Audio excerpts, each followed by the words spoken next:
My first involvement with the pharmaceutical industry was as a pharmaceutical sales rep for Merck back when Vioxx was on the market. And when I used to rep Vioxx for Merck, and when it came out that Merck had falsified safety data, and Vioxx actually had twice the increase in heart attacks and strokes, people taking it, it really made me realize that there was a lot of corruption behind the scenes, and that just because something is on the market, a drug is on the market, doesn't mean it's safe. So after working for Merck, I was pretty disillusioned over the whole scandal, and I lived in Europe for 8 years, and I had my son over there, and I brought him back vaccine-free at 6 months to San Francisco. And when I went to a well visit, they pushed for vaccines, and at that point I hadn't done a lot of research in it, but I knew enough not to trust pharmaceutical drugs. And I asked to see a vaccine insert, and the doctor got very upset at me and claimed I didn't trust him. And he stormed out of the room, and the nurse let me know that I wasn't really welcome back in that clinic anymore. And that was a huge red flag for me, knowing what I knew from being a pharmaceutical sales rep before. And I started to do my research into vaccines and the ingredients and the flawed safety data. And what came to light was many things, but one of them was that aluminum is the main adjuvant in vaccines, in childhood vaccines. And I had experience with that, with researching that and the toxicity of aluminum, because my grandmother had breast cancer and the doctor biopsied her tissues and there were high levels of aluminum, and he told us that she needed to get off traditional deodorant, and that the aluminum in there was linked to breast cancer. It was carcinogenic. So that was a big red flag for me when I realized those were in childhood vaccines, and I couldn't believe it, actually. And then I started to do more and more research, and I realized that the U.S. gives twice as many vaccines on the childhood schedule than most developed countries. And the real health crisis is the fact that our kids are sicker than any other country in the developed world. And this is despite spending more per capita on healthcare. So we have highest rates of SIDS, asthma, food allergies, ADHD, childhood leukemia, diabetes, type 1. And this, to me, was the true health crisis. So the more I dug into this, what I realized was vaccines are not for public health. It's really about profit, pharmaceutical company profit. And the thing about vaccines is that you don't have to do the same rigorous safety studies as you do for other pharmaceutical drugs, because they're classified as a public health measure versus a pharma drug. So for vaccines, they have a totally different type of safety study. It's very short in duration. It's not double-blind, placebo-based, which is the gold standard for pharmaceutical drugs. And vaccines aren't held to the same rigorous safety studies.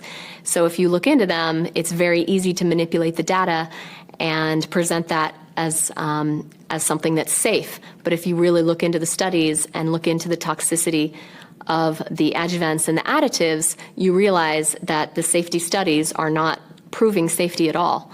In fact, there are a lot of studies on the other side showing that a lot of the additives in vaccines are very toxic, especially to children who have very immature immune systems. So as I dug more into the safety studies and saw how flawed they were, it really raised a red flag for me. And my son is now 4.5, and he's vaccine-free.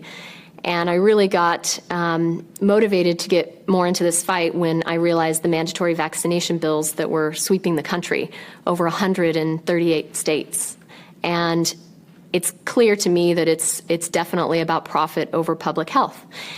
And one of the things that I know is that a lot of pharmaceutical companies have lost blockbuster drugs. They've lost their patent recently in the last few years. So they're looking to make up their profit. And vaccines, because they have less safety studies, less rigorous, so therefore a lot less expensive to do and a lot less hurdles to get onto the market, coupled with the fact that pharmaceutical companies don't have any liability for vaccines. In fact, the only product in the US that has no liability. So you cannot sue them if there's injury or death. So you put those two things together, and what you have is vaccines as a pharmaceutical drug with the highest profit margin available. And if you make those mandatory and you keep increasing the schedule, it's basically using our children to profit off of. And the pharmaceutical company is using vaccines as a new driver for profit. And this is really what's behind the mandatory vaccination bills. So one of the things that I'm often asked is, why do we not hear about this if, this is true? And one of the things that I've found out in my research is that the U.S. is one of only 2 countries in the world that allow pharmaceutical companies to advertise directly to consumers. And I'm sure we've all seen the media and the advertisements for the pharmaceutical drugs. And what happens there is that it allows pharmaceutical companies to basically dictate what is shown to the media. Because when you give the media 30 to 40% of their advertising dollars, you basically control what they say. And there have been a lot of journalists and stories that have been censored, including the CDC whistleblower that came out in the end of 2014, basically saying that the CDC has covered up data showing that the MMR vaccine does, in fact, cause neurological damage, aka autism. And recently there have been a lot of stories of different countries suing vaccine makers for injury and death, and even pulling vaccines off of the schedule, like Gardasil in Japan and Prevnar in China, rotavirus vaccine in France. And Spain has a lawsuit against Merck for Gardasil as well. Pharmaceutical companies spend $18 billion annually marketing directly to consumers, so through mainstream media. Yet they spend 6 times that marketing to doctors through health insurance plans, through educational conferences, through materials, through studies that are published in medical journals, all of these types of things.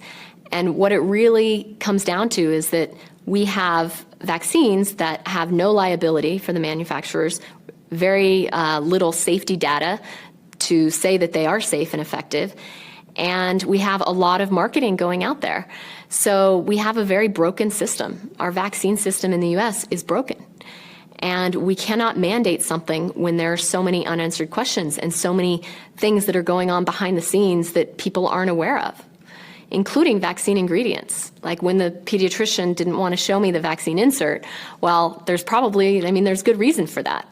There's aluminum, formaldehyde, fetal cells, animal cells. There are a lot of things in there that other countries, A, ban from being ingested, and therefore have vaccines that don't include these ingredients, and B, have unknown consequences that we have no data on right now. And so it's basically playing Russian roulette with our children. And, pharma is saying, oh, it's all about public health and public safety. And I'm saying, hey, why don't we have more data on what this really will do, long-term studies on what this is doing inside of our bodies and to our children? Because right now we have the sickest children in the developed world. Something is going on here. It's probably not just vaccines. It's a chemical cocktail of pesticides and pollutants in our water and air. But vaccines are often a trigger because genetically we need a trigger to express these kinds of diseases and issues that we have. And vaccines are often what does that because the chemicals are injected into our bloodstream, and so they don't go through a lot of the body's natural detox process. They go straight to the brain through past the blood-brain barrier. And we need to ask these difficult questions. And until we have more information, we absolutely cannot mandate vaccines. There has to be a choice. If there's a risk, there has to be a choice.